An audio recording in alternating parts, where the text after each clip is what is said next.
Did you realize that your aging habits, which everyone notices but is too polite to bring out, may be making you seem foolish every day? Consider it. Conversations halt awkwardly as you walk in the door, your grandchildren abruptly have other plans, and your family members exchange those knowing looks. What if I told you that some aging behaviors you exhibit are subtly undermining your social dignity and relationships? I'll outline these 6 unattractive aging behaviors in this video and demonstrate how to instantly correct them to prevent long-term harm to your dignity and social life. Let me introduce you to Stanley, a 67-year-old retired accountant who was perplexed by the sharp decline in his social group. His grandchildren began evading their monthly dinners by coming up with excuses. He was no longer invited to parties by friends. It appeared that even his own daughter hurried during their phone conversations. Before his 12-year-old grandson unintentionally left his phone recording at a family meal, Stanley was saddened and perplexed. Stanley was astounded by what he heard and saw when he listened to it again later.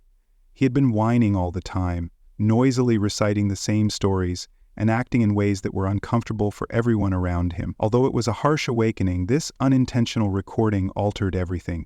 Stanley changed the 6 habits I'm about to tell you about right away, and his relationship significantly improved in a matter of weeks. Like Stanley, are you unintentionally alienating others? Let's investigate. Habit No. 1. The first unpleasant aging habit is rehashing the same stories over and over again, and making references to things that are so out of date that people shudder in silence. Have you ever been in the middle of a narrative and seen someone nod with that glassy expression in their eyes? I've heard this exact scenario 5 times previously, and that's the courteous mask they wear while thinking. According to Johns Hopkins University neuropsychologists, this occurs as a result of certain memory consolidation alterations in the aging brain. According to renowned memory researcher Dr. Amanda Reynolds, as we age, our brains fortify specific neural pathways leading to long-term memories, rendering them more accessible than current occurrences. Older folks are unaware that they are repeating themselves because of this biological shift. The worst part is that studies show that individuals would sooner stop talking to you completely than confront you about this behavior. Consider 73-year-old Violet, a retired educator who took great satisfaction in being the life of the party. She had been reciting the same 5 anecdotes at every event for years without realizing it. Her monthly lunch group abruptly dissolved, but they still met without her, and her pals began making up reasons to avoid her calls. She related the same story about her vacation to Yellowstone to 5 different people 7 times in one afternoon, and her grandson Jacob jokingly noted how many times she did so. Violet was embarrassed but appreciative when he showed her the footage in private. She had been unaware of her actions. Here's what you need to do right now to resolve this. Start by making a story tracker on your phone or in a tiny notepad. Once you've told someone a tale, write it down along with their name. Make sure you've informed that person the narrative before you begin. Second, put the new information regulation into practice. You have to talk about something that happened in the last week for every old story you tell. Third, and maybe most importantly, find out if you have this behavior by asking a close family member today, not tomorrow. The social isolation this practice causes is far worse than the momentary discomfort of asking. Do you have the courage to ask them now? Habit No. 2. Ignoring personal hygiene and appearance. Do you unintentionally turn off people with age hygiene problems that everyone sees but no one is willing to bring up? Since no one can see or smell it but you, this second bad habit may be the most embarrassing of all. After age 60, our sensory acuity dramatically declines, especially our capacity to notice specific details and smell ourselves, according to research from the American Geriatric Society. We lose almost half of our scent receptors by the age of 65, and the percentage rises with each year, according to Dr. Lawrence Chen, Director of Sensory Studies at Columbia Medical Center. Many seniors are totally oblivious to body odors, food stains on clothes, or other hygiene problems that are readily noticeable to others because of this hormonal shift. Take Howard, a 78-year-old widower who found it hard to comprehend why his grandchildren sat farther away from him or stopped hugging him when they visited. For months, Amanda, his daughter-in-law, grappled with how to deal with his deteriorating hygiene. She eventually took a picture of him without his knowledge and showed it to him softly, exposing soiled clothes, disheveled hair, and other problems he was practically blind to. Howard didn't know. He was unable to recognize these changes in himself after the death of his wife. Although unpleasant, the epiphany was life-changing. This daily dignity checklist needs to be put into practice right now. First, schedule a daily reminder called Dignity Check, and then take 3 minutes to check your clothes for stains, proper fit, and current fashions. Second, this week, discuss age sensory deterioration with your doctor and find out if you require stronger hygiene products or more frequent bathing. Third, post reminders about hygiene in both your bedroom and bathroom. Daily routines are more likely to be forgotten due to alterations in our short-term memory. Finding a dignity buddy, someone you can trust who will be honest with you when anything requires attention, is the last and most important step. Would the potential embarrassment you might be incurring now be worth waiting another day to make these changes? Habit: no. 3. The third unpleasant behavior is excessive complaining and negativity, which has been shown to alienate even devoted family members. You often find yourself complaining about how bad things are in the world, how your day was better, or how things are growing worse. Your relationships are being subtly harmed by this behavior. Harvard University psychologists discovered that people who complain a lot actually undergo brain alterations that make negativity addicting. Physical limitations or distance from family are not the best indicators of social isolation among seniors, according to Dr. Rebecca Thornton's seminal work on aging and social connectedness. The negativity is persistent. According to her research, even the most loyal family members develop unconscious avoidance strategies when they complain excessively, yet they can bear the majority of age changes. Consider Elmer, a 71-year-old retired postal worker who was baffled by the gradual reduction in the number of family members attending his weekly dinners from 15 to just his wife. In the end, his son captured a normal conversation in which Elmer griped about 27 different subjects in an hour, ranging from politics and the weather to restaurant service and his personal health problems. Elmer was astonished to learn that he had turned into the bad energy his family feared after seeing the recording. Over the years, his conversational manner had progressively changed, but he had not recognized it. You have to start using the positivity reset method right now. Apply the complaint counter method first. Every time you grumble, take a tiny item from your pocket, such as a penny, and shift it to the other pocket. Count the number of times you switched at the end of the day. This raises awareness right away. Second, put the 3-1 rule into effect. Before making another nasty remark, you must make 3 good ones for each bad one. Third, learn to complain with a remedy in mind. If you have to bring up a problem, follow it up right away with a possible fix, or ask directly, "Would you like to hear about this?" Or "Ought we should talk about something nicer?" This straightforward query is really effective. By using these strategies now rather than tomorrow, how many relationships may you potentially save? Habit No. 4. Oversharing and inappropriate boundaries. Are you unintentionally causing discomfort to others by transgressing social boundaries with age oversharing? Everyone talks about it after you leave the room, but no one will tell you about the silent embarrassment caused by this 4th behavior. The Aging Center at Stanford University has conducted neurological research that demonstrates how the brain's filtering systems, especially in the prefrontal cortex, naturally deteriorate with age. According to Dr. Michael Harrison, the neural pathways in the aging brain that are in charge of social filtering and proper boundary detection alter. This isn't a weakness in character. Once identified, it's a biological change that can be treated. According to his research, 82% of seniors over 65 frequently divulge information that younger people might consider inappropriate, particularly when it comes to financial problems, medical information, or too intimate disclosures.